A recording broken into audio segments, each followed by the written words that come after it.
There's a small mental glitch we all get. It's not jealousy, it's quieter than that. You see something expensive, a sofa, say, and your brain does a quick shortcut. That costs money, so a big chunk of cash must have just vanished. It feels reasonable. For most of us, spending works like that. Money comes in, money goes out. Each purchase is a clear dip you can feel. So when you see that sofa, you don't just see furniture. You feel the weight of the transaction. You picture the hit. But when it's someone else, nothing seems to move. An $8,000 sofa. No visible ripple. The usual explanation kicks in. Same river, just wider, faster, more water. That's often the only model we have. Yet listen to the words people use around real wealth. They don't talk about flow. They talk about vaults, trees, deeds, tickers. That's the quiet mismatch. One person is thinking in streams and spending moments. The other is standing on something solid. What you see spent is just the tip. Underneath is a shape that follows different rules. This idea usually shows up as a ladder. Earn more, spend more. Simple. The top of that ladder is treated like a limitless tap. Same system, just scaled up. Culture cheers the spending. That's the proof, the scoreboard. So everything gets tied to one number. If someone is rich, they must be burning cash nonstop. The stories back it up. The casual purchase, the impulse buy with no visible downside.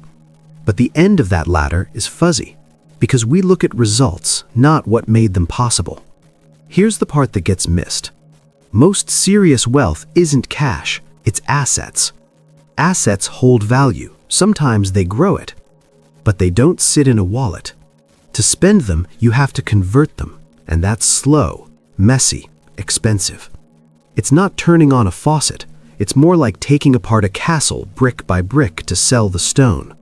Some assets do send out a little cash, like fruit on a tree, but you don't cut the tree down just to grab everything at once. What people notice is the structure, the size, the shine. Cash flow is easy to see. Accumulated wealth usually isn't. So judgment locks on to the loudest signal, the lowest effort one. We measure the faucet, not the reservoir behind the wall. Our attention goes straight to what's easiest to see. The lifestyle, the trips, the purchases. That's the surface. The assets sit underneath, like an ocean below the waves.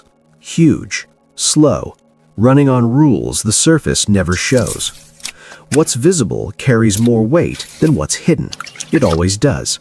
So instead of seeing a different system, we imagine a bigger version of the same one. More money flowing faster. That's where the mistake starts. We build stories from fragments, a post, a photo, a highlight, and we fill in the rest with a smooth backstory. Easy cash, no friction.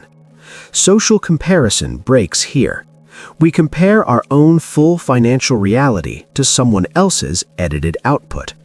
Our own money feels simple because we live inside it. So when we see complexity elsewhere, we misread it as liquidity.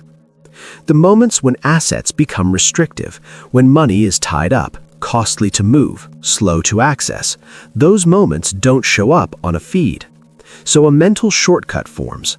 Other people seem to have an open treasure chest, always within reach. What stays hidden is the weight, the lock, the fact that it doesn't move easily. Our obligations hit us as cash events, bills, payments, deadlines. And it's tempting to believe that at higher wealth, those pressures disappear. They don't. They scale. Taxes, interest, fees, maintenance. But because daily money talk is framed in small, steady numbers, foundational ideas start to feel abstract. Flow gets attention, structure doesn't. It can start to feel like other people live in a different financial reality, not because of what we know, but because of what we see. From the outside, progress looks like a straight line. More money, more freedom, more spending. But that's an outside view, and it's missing pieces. We don't see what's underneath. We guess. Assets and cash get lumped together because they wear the same label, money, but they don't behave the same way. In everyday stories, wealth and spending money blur into one thing, as if owning value automatically means being able to spend it.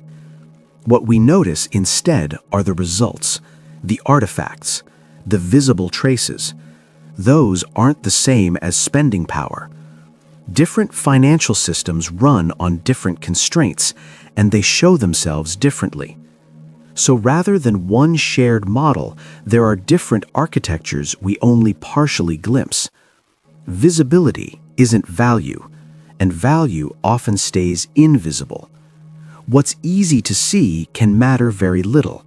What matters most may not show up at all. The frame tells us how something looks, not how decisions are actually made. And we're not neutral observers. We're inside the system, judging from where we stand. We imagine cash flow as movement, but much of wealth doesn't move. So the story we tell ourselves is about a key, without knowing what door it fits or whether it opens anything at all.